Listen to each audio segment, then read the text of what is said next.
Good morning, student. We are continuing our chapter number 9, Money Market and Capital Market in India.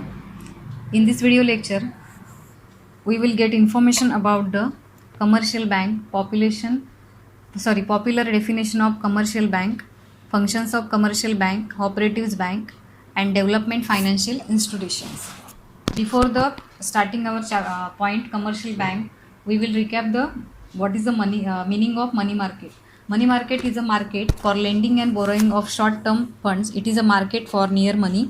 It is short instruments such as trade bills, government securities, promissory notes. Such instruments are highly liquid, less risky and easily marketable with the maturity period of 1 year और less than 1 year. मतलब money market में क्या है, money market is a short term funds है, is a market for near money है. इसमें जो securities है, ट्रेड बिल्स है, प्रोमिशनरी नोट्स है, जो ये जो है वो हाईली लिक्विड्स है. हाईली लिक्विड्स मीन्स इसको दे के हम इजीली मनी आप ले सकते हो, लेस रिस्की है और इसके थ्रू ट्रेडिंग के लिए वो ये इजी फॉर ट्रेडिंग भी है for maturity period of 1 year to less than 1 year. इसको लेके आप जो भी आपका फाइनेंस है, वर्किंग कैपिटल है, वर्किंग कैपिटल आसानी से चला सकते हैं. तो this is the meaning of money market. Money market is a market of lending and borrowing of short term funds. It is a market for near money. मतलब इसमें जो मनी को सब्सटीट्यूट जो अदर थिंग्स है, trade bills है, government securities है, इसका use यहाँ पे किया जाता है. That is a money market. दो मनी मार्केट जो है वो structure of money market is a 2 parts में डिवाइड हो गया. ये money market is divided in 2 parts, organise sector and unorganise sector. तो गवर्नमेंट मार्केट जो मनी मार्केट है वो मनी मार्केट 2 पार्ट्स में डिवाइड हो गया है. तो first is a organise sector and second is a unorganise sector. Money market is India is a dichotomous by nature, मतलब 2 पार्ट्स में डिवाइड हो गए. तो ऑर्गेनाइज सेक्टर में RBI, commercial bank, cooperative banks, development financial institutions, discount and finance house in India. And organise sector में आता है indigenous bankers, money lenders भी आते हैं इसमें, अनरेगुलेटेड नॉन फाइनेंशियल इंटरमीडिएटरीज आते हैं. ये क्या है, पार्ट्स है इसके. तो फर्स्ट हमने आरबीआई जो पॉइंट है वो आरबीआई का पॉइंट, उसके फंक्शंस भी लर्न किए. तो second point is a commercial bank. तो कमर्शियल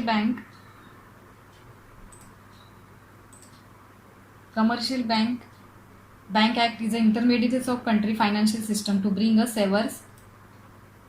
कमर्शियल बैंक क्या करती है, इंटरमीडिएटरीज का काम करती है. किसके बीच में, फाइनेंशियल सिस्टम जो है इंडिया, जो कंट्री का फाइनेंशियल सिस्टम रहता है वो कंट्री के फाइनेंशियल सिस्टम में इंटरमीडिएटरीज का काम करती है.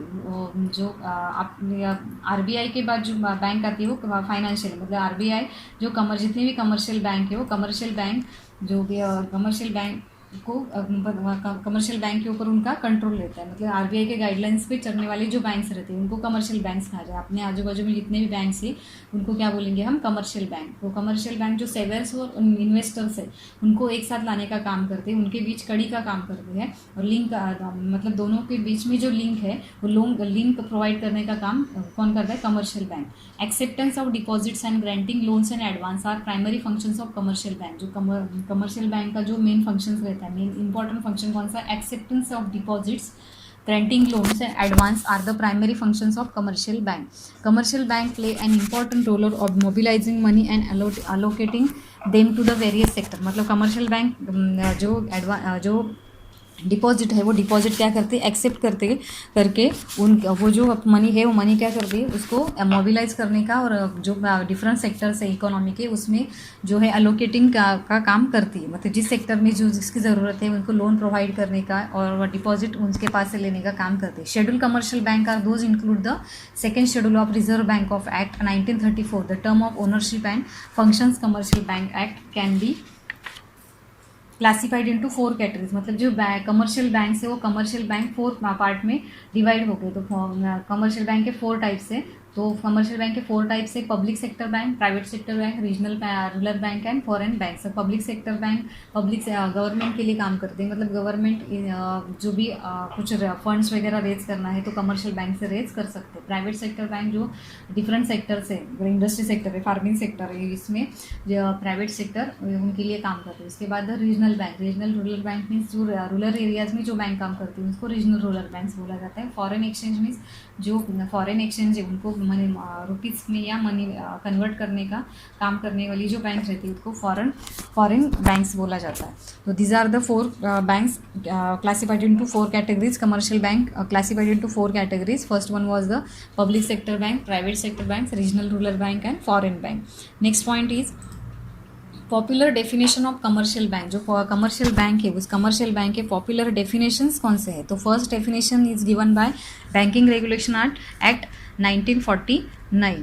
तो बैंकिंग से means the accepting for the purpose of lending और इन्वेस्टमेंट और deposit of money from the public repayable on demand और otherwise and withdrawal by cheque demand draft order और अदरवाइज. मतलब बैंक क्या करती है, उनका पब्लिक के पास से डिपॉजिट एक्सेप्ट करती है, डिपॉजिट मनी एक्सेप्ट करके पर्पज़ ऑफ लेंडिंग और इन्वेस्टमेंट भी करते हैं. Deposit of money from public repayable, और जो डिपॉजिट से जो लोन प्रोवाइड करती है, अगर उनको डिपॉजिट पब्लिक का लेने के बाद उनको ही उनका पैसा वापस किसके थ्रू देती है?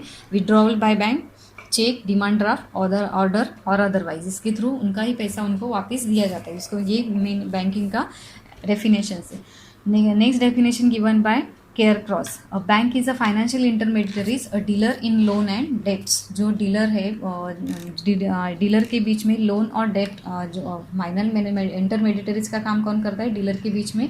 और केयर क्रॉस जो इंटरमीडियरीज का काम कौन करता है? फाइनेंशियल. डीलर के बीच में लोन एंड डेट्स के बीच में जो इंटरमीडियरीज का काम करती है वो कौन करती है? Financial institution means commercial bank ये काम करती है. Next point is functions of commercial bank. तो कमर्शियल बैंक के फंक्शंस कौन से? तो first is the acceptance of deposit. Deposit consist the main source of funds. मतलब जो डिपॉजिट है इसका एक मेन फंक्शन, कमर्शियल बैंक का जो मेन इंपॉर्टेंट जो इंस्ट्रूमेंट है वो डिपॉजिट है. डिपॉजिट के थ्रू वो क्या करती है कि उनका जो मेन क्रेडिट क्रिएशन होता है वो वहाँ से होता है. Saving leads to creation of deposit. Deposit are categories as a demand draft and time deposit. मतलब जो सेविंग है, savings deposit consist of main source of funds of commercial bank. मतलब डिपॉजिट जो है बैंक का मेन सोर्स, फंड का जो main source है वो क्या है? डिपॉजिट से. तो डिपॉजिट्स के थ्रू क्या करती है वो? लोन्स वगैरह प्रोवाइड लोगों को करती है. तो डिपॉजिट्स के 2 टाइप्स है, demand deposit and time deposit. तो time deposit, demand deposit that are withdrawal और demand are known as a demand deposit. Demand deposit that are deposit that are withdrawal और demand are known as a demand deposit. वो demand deposit जो रहता है वो क्या रहता है कि अगर कस्टमर ने लिया डिपॉजिट रखा है तो उसके डिमांड के थ्रू उसको वो विड्रॉवल भी कर सकता है. They are known a form of current account and saving account. इसके 2 टाइप्स है. इसके मतलब किसके फॉर्म में वो कर सकता है? तो current account and saving account. इसके 2 टाइप्स है. Current account is usually open by the businessman, corporations, industrial houses, trust, etc. They are provided with overdraft facility. Overdraft facility means withdrawal in excess of the balance in the account. मतलब उनके जो current account है वो current account किसका रहता है? जो business houses है, कॉर्पोरेशंस, बैंक, इंडस्ट्रीज हाउसेस है, ट्रस्ट है, इनका करंट अकाउंट रहता है. तो ओवरड्राफ्ट मीन्स उनको एक फैसिलिटी प्रोवाइड किया जाता है, overdraft facility. Overdraft facility means withdrawal in axis of the balance in the account. उनके बैंक में बैलेंस अगर अकाउंट में कम है तो भी उनको एक्सिस जो मनी है वो प्रोवाइड किया जाता है, उसको बोलते हैं overdraft facility. Next is a saving account are open by the large number of people, particularly the salaried class, small traders who wish to save the part of their income with the bank. मतलब जो सैलर्ड person है वो सैलर्ड person क्या करता है? Particular जो amount है वो पर्टिकुलर अमाउंट मंथ के सैलरी होने के बाद क्या करता है? उनको वो डिपॉजिट करता है पर्टिकुलर टाइम पीरियड के बाद. उसको बोलते हैं सेविंग अकाउंट. उसको बोलते हैं सेविंग अकाउंट के थ्रू वो क्या करता है? उसका जो टाइम डिपॉजिट, मतलब ये सेविंग अकाउंट के थ्रू वो टाइम डिपॉजिट वो बैंक में जमा करता है. नेक्स्ट इज ये डिमांड डिपॉजिट हो गया. अभी time deposit deposited that are repayable after a certain period of time are known as time deposit. They are in a form of recurring deposit and time deposit. अभी time deposit के 2 types है, recurring and second है fix amount. Recurring deposit refers to deposit where a customer deposit a fix amount of regular intervals for the specified period of time. एक time period के बाद वो क्या करता है? उसका जो अमाउंट है वो सर्टन अमाउंट बैंक में जमा करता है. Next is fix deposit refers to the lump sum amount. 20,000 है, 40,000 है, 50,000 है, या कोई भी लमसम अमाउंट है, वो lump sum amount as a deposit के थ्रू कस्टमर क्या करता है? एक टाइम थोड़े स्पेसिफाइड टाइम पीरियड के लिए बैंक में रख देता है. Compare to all other deposit, fix deposit carry high rate. इसके ऊपर जो रेट रहता है वो बहुत हाई रेट ऑफ इंटरेस्ट रहता है. Next functions is providing loan and advance. Commercial bank mobilize saving and lend these fund of institutions and individuals for various purpose based on the tenures. Loan include call loans, short term, medium term, long term loan. Longer durations of the loan, greater will be the rate of interest. मतलब जो second main function commercial bank का रहता है तो दो providing loan and advance. Loan क्या करते हैं, प्रोवाइड करते हैं. जो डिपॉजिट उनके पास आती है वो डिपॉजिट आने के बाद वो जो बैंक में पैसा आता है वो बैंक का पैसा मोबिलाइज करने का, अलोकेट करने का काम करने का एक और इंस्ट्रूमेंट जो है वो लोन है. तो लोन देने का काम करती है. तो लोन क्या जो है वो based on the 10 years, long term loan, call loan, short term loan, ऐसे टर्म पे भी लोन प्रोवाइड किया जाता है. Duration of the loan greater will be the rate of interest. ज़्यादा greater will be the long term loan जो है उनके ऊपर ज़्यादा रेट ऑफ इंटरेस्ट रहता है. Decide this bank also provide cash credit भी देती है. ओवरड्राफ्ट फैसिलिटी प्रोवाइड किया जाता है as well as the discount bill of exchange. ये फैसिलिटी भी बैंक प्रोवाइड करती है. Next point is ancillary functions. Ancillary functions means ऐसे फंक्शंस की जो एक तो एक्सेप्टेंस और डिपॉजिट ये काम तो है. Second provide loan and advance ये भी करती है. लोन प्रोवाइड करने का भी काम करती है. एंसिलरी फंक्शंस की इसके अलावा जो काम करती है बैंक उसको बोलते हैं एंसिलरी फंक्शन. तो एंसिलरी फंक्शंस कौन से, तो transfer of fund, collection of money, making periodical payments, behalf of customers, merchant banking, foreign exchange, safe deposit locker, demat facility, internet banking, mobile banking. ये क्या है, उसके एंसिलरी फंक्शंस हैं. मतलब इसके अलावा जो लोन और डिपॉजिट एक्सेप्ट करने के अलावा जो अदर फंक्शंस बैंक करती है उसको एंसिलरी फंक्शंस कहा जाता है. Next point is a credit creation. Credit creation is a important function of commercial bank. Commercial bank are creditors of credit. Commercial bank कौन रहता है, क्रेडिटर्स ऑफ क्रेडिट रहता है. Demand and time deposit consist of primary deposit of bank. मतलब credit creation कहाँ से होता है, जो डिमांड डिपॉजिट रहता है, टाइम और डिमांड डिपॉजिट बैंक के पास आता है उससे क्रेडिट क्रिएशन होता है. Reserve after meeting the reserve requirement of the net banking, net demand and time liabilities, the balance amount. जो बैलेंस अमाउंट रहती है वो बैलेंस अमाउंट को क्या करती है वो अपने पास रखते हैं. Secondary deposit are derive deposit are the credit out of the giving by the bank. उसको डिराइव डिपॉजिट भी कहा जाता है. उसके बाद when the bank provide loan to the customer, bank provide करती है लोन को कस्टमर को. वो क्या करता है, the loan is a credited into the bank account to the customer. तो कस्टमर के अकाउंट में बैंक क्या करती है, वो लोन दे कस्टमर क्रेडिट करती है. द बैंक दैट रिसीव्ड, उसके पास से जो थोड़ा अमाउंट जो है वो क्या करती है अपने पास रिजर्व रखती है, certain amount in the form of reserve. After meeting the reserve requirement, the bank lends to remaining amount. That this procedure is followed by the bank. मतलब उसके पास मतलब जितना लोन उसको चाहिए उस लोन से पर्टिकुलर अमाउंट जो है वो पर्टिकुलर अमाउंट बैंक क्या करती है अपने पास रख देती है.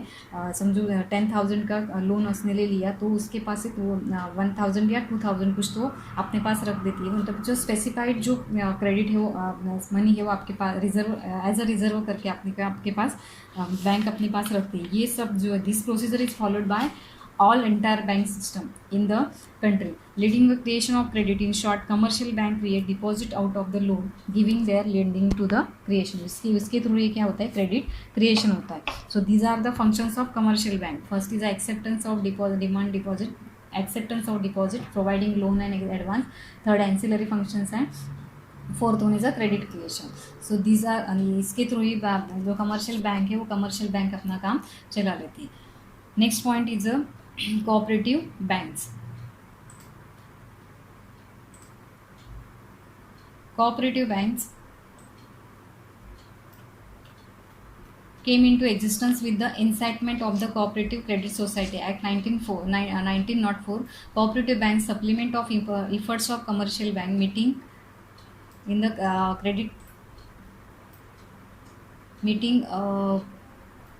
meeting the credit needs of the local population, fulfill the banking needs of small and medium income groups. The cooperative credit sector comprise of cooperative credit institutions such as primary cooperative credit society. मतलब जो RBI है वो RBI के बाद जो आते हैं वो कमर्शियल बैंक है. वो कमर्शियल बैंक की जो इंस्टीट्यूशन आती है वो रहती है cooperative bank. Cooperative bank rural areas में ज़्यादा पाई जाती है. मतलब रूरल एरियाज़ में ज़्यादा रहती है जहाँ पे कमर्शियल बैंक अवेलेबल नहीं है, वहाँ पे कोऑपरेटिव बैंक अपना काम कर देती है. कोऑपरेटिव बैंक ज़्यादा रूरल एरियाज़ में रहते हैं. तो ये एक्ट आ गया 1904 में. Cooperative bank supplements of efforts, supplement जो कमर्शियल बैंक के लिए सप्लीमेंट का जो काम करती है वो कौन करता है, कोऑपरेटिव बैंक है. नीड्स मतलब जहाँ की लोकल पॉपुलेशन से उनकी नीड्स को कंप्लीट करने का काम कोऑपरेटिव बैंक करती है. Cooperative bank sector compromise cooperative credit institution such as primary cooperative society, district and इसके थ्री पार्ट में ये काम करती है। फर्स्ट स्टेट लेवल पे काम करती है, district level and primary sector. जो स्टेट कोऑपरेटिव बैंक है एपेक्स बैंक है, डिस्ट्रिक्ट लेवल में डिस्ट्रिक्ट सेंट्रल कोऑपरेटिव बैंक रहती है, और प्राइमरी कोऑपरेटिव बैंक में क्रेडिट सोसाइटीज रहती है। जो क्रेडिट सोसाइटी वो प्राइमरी लेवल में रहता है। ऐसे इस तरीके से कोऑपरेटिव सोसाइटीज काम करती है। Next point is the development financial institutions. Development financial institutions are agencies that provide medium and long term financial assist. They help the development of industry. Development financial institution क्या करती है, जो एक specified जो industries है, agriculture industry है और जो इंडस्ट्रियल फाइनेंस जो है वो इंडस्ट्री जो है इनके लिए काम करती है। उनके लिए लॉन्ग टर्म और शॉर्ट टर्म जो लोन है वो फाइनेंशियल असिस्ट उनको करती है। Industrial finance corporation of India means IFCI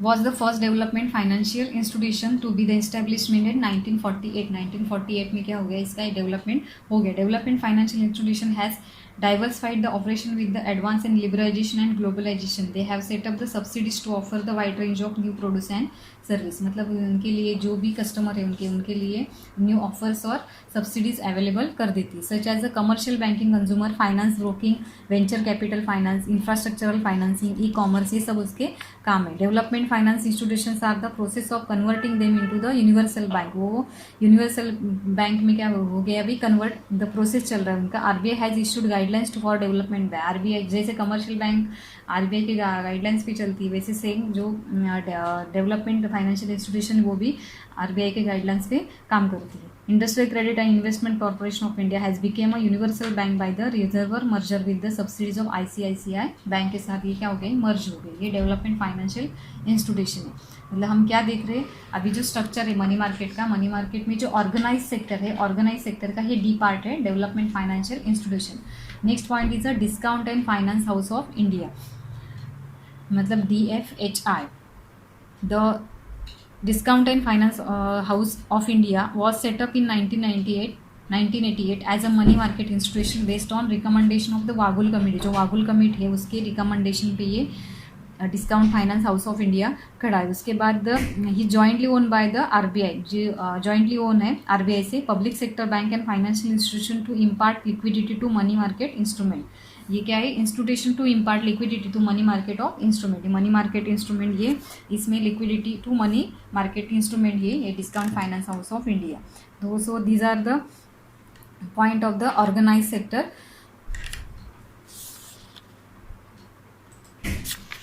organise sector में जो पार्ट्स थे वो हमने देखे अभी, RBI, commercial bank, cooperative bank, development financial institutions and discount and finance house of India. Next point is unorganise sector. तो अनऑर्गेनाइज सेक्टर जो है वो, अनऑर्गेनाइज सेक्टर को अभी देखेंगे कि अनऑर्गेनाइज सेक्टर में क्या आता है। तो अनऑर्गेनाइज सेक्टर में आता है, first is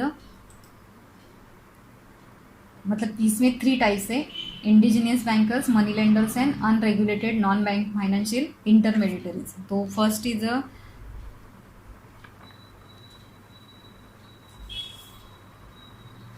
unorganized sector. Unorganized money market in India comprise the indigenous bankers, money lenders and unregulated non-banking financial intermediaries. Non-bank financial intermediaries, the active of the unorganized money market are largely confined to the rural areas. मतलब ये rural areas में ज़्यादा से ज़्यादा काम करती है ये, उसके ऊपर ज़्यादा गवर्नमेंट का कोई मतलब ज़्यादा गवर्नमेंट इनको कंट्रोल नहीं करता है। तो ये अनऑर्गेनाइज सेक्टर ज़्यादा, जहाँ पे बैंकिंग सेक्टर, बैंकिंग सिस्टम नहीं है वहाँ पे ये अनऑर्गेनाइज सेक्टर हमको देखने मिलेगा। तो फर्स्ट है इंडिजिनियस बैंकर्स।